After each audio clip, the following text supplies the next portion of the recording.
Hello दोस्तों, मेरा नाम है आदर्श और जैसा कि आप जानते हैं कि मैं कुछ टॉपिक्स पे ब्रीफली डिस्कस करता हूँ और कुछ चीज़ों के बारे में एक बेसिक लेवल पे एक ओपिनियन बनाने का ट्राई करता हूँ और जो भी लर्निंग आज तक मैंने various sources, various lectures, podcast, books, articles and different mentor से सीखी है वो उसे बताने का ट्राई करता हूँ सो डैट कि आपको वो चीज़ें क्लियर हो पाए, चीज़ें समझ पाए और मुझे भी थोड़ी सी क्लियरिटी आए।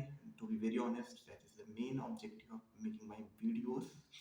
सो आज मुझे एकदम से ये चीज़ रियलाइज हुई कि पिछले 2-3 दिन से मैं वीडियोज़ नहीं बनाया था और आज जब मैंने इस वीडियो को शूट किया तो एक मोस्ट इम्पॉर्टेंट थिंग जो मुझे रियलाइज हुई कि टाइम बहुत सब्जेक्टिव है। मोस्ट ऑफ द केस हम ऐसे बैक साइड में देख के चीज़ों को डिफाइन करते हैं कि ये चीज़ कितनी मेहनत लगी, इसको करने में इतना एफर्ट लगा। बट अगर इन रियलिटी अगर आप चीज़ों को इंजॉय कर रहे हो, आपको वो चीज़ करने में एक्चुअल में मज़ा आ रहा है, तो समहाउ आपको शायद वो चीज़ in different person perspective, maybe it seems like that you have did enormous efforts to achieve that thing, but in reality आप शायद उतना एफर्ट ना किया हो।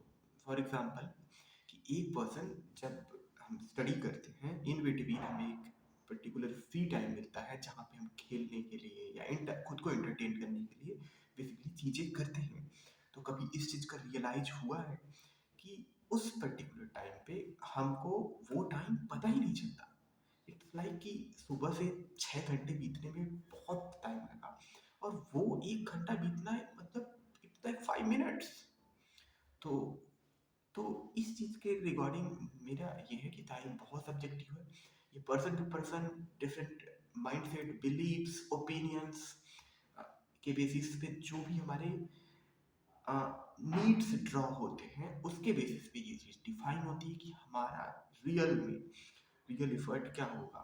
तो what I want to suggest you that you never do ego regarding एक quotation मैंने कहीं पढ़ा हुआ था कि your first job would not be great, your first video call would not be great, your first video would not be great, your first of everything would not be great actually, but if you will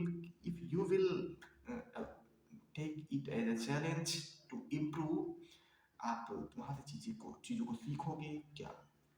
इस बार इस चीज़ के बारे में information draw करोगे कि क्या चीज़ work नहीं कर रही है एक्चुअल में और उसके बेसिस पे आपको जो भी लर्निंग करनी होगी आप करोगे और उस लर्निंग का इम्प्लीमेंटेशन ये होएगा कि फाइनली फाइनली फाइनली आप उस चीज़ को अचीव कर पाओगे। तो बेसिकली इसमें की पॉइंट ये था कि हमें इस चीज़ के लिए नहीं फोकस में करना है कि हम कहाँ पे हैं इस वक्त, सिचुएशंस हमारी सिचुएशन क्या है या हमें कौन से टूल्स चाहिए। जैसा कि नेपोलियंस कहता है कि जो भी टूल है आप उससे स्टार्ट करो, बाद में बेहतर टूल, बेहतर आइडिया, बेहतर प्रोस्पेक्टिव सब कुछ अचीव हो जाएगा। Important thing is what you want. So what you want, it is completely your choice। और मोस्ट इम्पॉर्टेंट थिंग, इस बात को आप ख्याल रखिए कि सिर्फ इस दुनिया में एक इंसान है जो आपको बदल सकता है, वो हो आप खुद। So that being realization, realize what you need to consider. You need not to see efforts as a very hard thing. In reality you need to think, आपको ऐसे चीज़ों को देखना है कि ये बस एक एफर्ट टेकिंग चीज़ है जिसके बेसिस पे मुझे क्या वैल्यू फाइनली मिल रहा है। क्या मैं इस जो वैल्यू मिल रही है उससे मैं सेटिस्फाई हूँ, उससे मैं खुश हूँ, उससे मुझे जो अप्रिसिएशन मिल रहा है वो चीज़ मेरे लिए सच में मायने रखती है कि मैं उस एफर्ट को जस्टिफाई करूँ।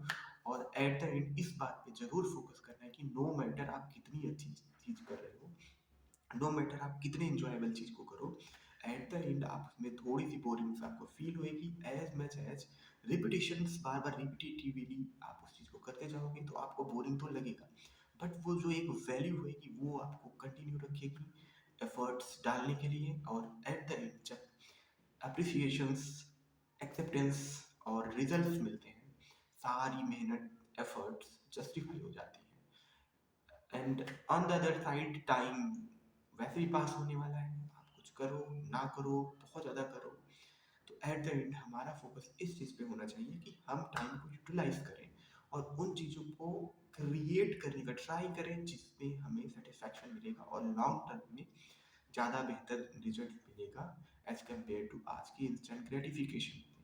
क्योंकि एज ए ह्यूमन बीइंग हमको पता है, साइकोलॉजिस्ट को पता है कि हमें कुछ मिलेगा या ना मिलेगा, इसके बेसिस पे जो हैप्पीनेस मिलता है वो इस बेसिस पे नहीं होता कि आपको क्या मिला है। एक्चुअली जो एक्सपेक्टेशंस होता है रिजल्ट का, वो एक्चुअल सेटिस्फैक्शन, हैप्पीनेस और क्रेविंग देता है हमें वर्क को कंटिन्यू करने के लिए। So, is that being, we will wrap up the video. And what was the conclusion of this video? I must say that time is very subjective, hard work is very subjective, it varies person to person. If that thing gives you a high, it gives you a type of satisfaction, 4 to 5 time, 4 to 5 p.m. time level of satisfaction, then you will do it. That means you need to discover why you are doing that, and how will be discovered as soon as you will be clear about why you want to do anything.